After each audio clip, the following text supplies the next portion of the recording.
we have a problem with UPND because to them everything has to go back to PF. Everything has to go back to PF. You wanted this job. Wapanga application. Nakuchita accept awena Zambia. Inchitwe. You utafile umba wino because we are. No. The reason why you wanted this job is you knew what the problems were. Opposition. Over 20 years. Finish mwale tonton kanya. Finish mwale plan na. What future plans did you have for this country? This is why I keep saying, for me, the only thing that Hakainde wanted was to be president. As part of his CV. Yes, now he has qualified to be president. But what solutions has he brought for Zambians? Nothing. At a personal level, he has elevated himself. But for the Zambians, nothing. And this is what the praise singers UPND must realize. He used everybody as a stepping stone to get where he wanted to be. That's all. So let's not fool each other that Hakainde means well for this country. It doesn't. No, my sister, it doesn't. All right, Mr. President, before we started picking our calls, I did pose a question as to what plans the Tonse Alliance have for the Zambian people. Just to better the lives of the Zambian people, obviously you've alluded to the fact that Zambia's economy is dwindling, and this is an issue that most of the opposition leaders have alluded to, but what are the plans, to really redeem Zambia from its current economic status? Thank you, a very important question. The first thing is, there's a consolidated manifesto which is being worked on, which has picked ideas from the various political parties.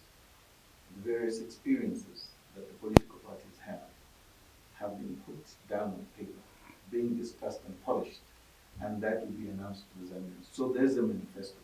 The reason why a manifesto is important at any given time is the manifesto is your selling point, your social contract with the Zambians is based on your manifesto. What are you going to bring? What are you going to say? Not the lies that UPND came. That's the point. In fact, I don't know whether you journalists or not have asked this question. Don't answer. Just go and investigate. Do some investigative journalism. But they keep talking about it, okay? But we want a manifesto which is polished. So that's one thing. I want to assure the Zambians that we're putting our heads together. Our ideas are going to come up with a better manifesto which we're going to push as an agenda. And this manifesto is going to obviously look at, one, infrastructure. It's going to look at how we solve the electricity problem. It's going to look at how we improve our agriculture, improve our energy sector, improve our mining sector, and change a few things that are required to suit the Zambians and protect ourselves. If you've seen, there's a protectionist tendency that is coming in across the world. We need to protect some industries, and we need to look after those industries because we can't have everything privatized, which is basically what the UPND are doing. The UPND are businessmen. Half of them are businessmen. They're not real politicians, they're businessmen. So what I focus on, we want to come and take back what we believe to be pro-poor politics.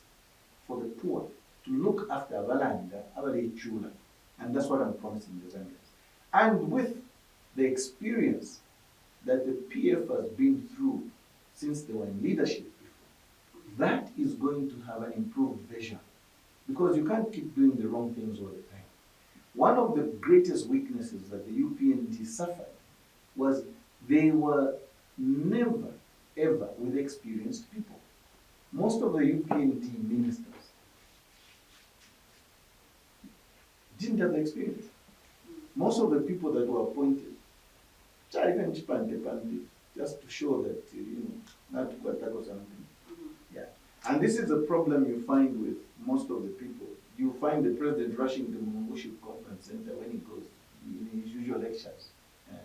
No, nothing is working. Nothing is working because the civil servants will tell you, if you're we don't do it this way. We've got policies, regulations, and procedures that we follow. They want to come with that attitude, I'm the boss, do it this way. Civil servant, he will tell you, no boss, if you want me to do this, Kamemo, and what regulation am I using to do what you want me to do? That's what's hitting Hakainde hard.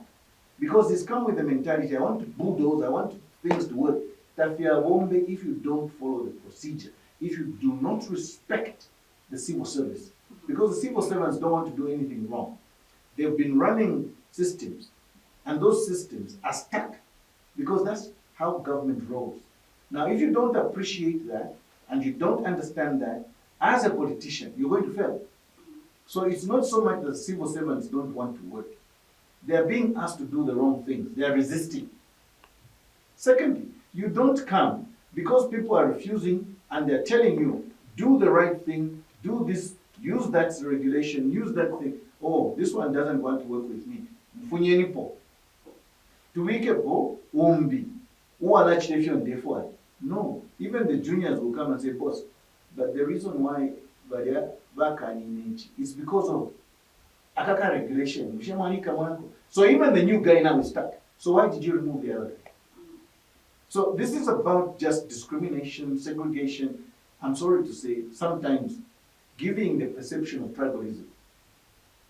And I'm saying, I'm sorry, because that's the perception the Zambians are getting.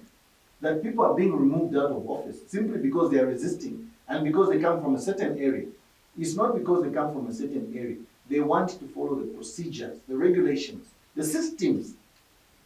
Government, if anybody understands government, actually, government works on systems. It doesn't matter whether Tonse comes into power tomorrow. We have to follow the government regulations, government systems. That is how the government works. If you want to come and change those systems without changing the law, the civil servants will resist.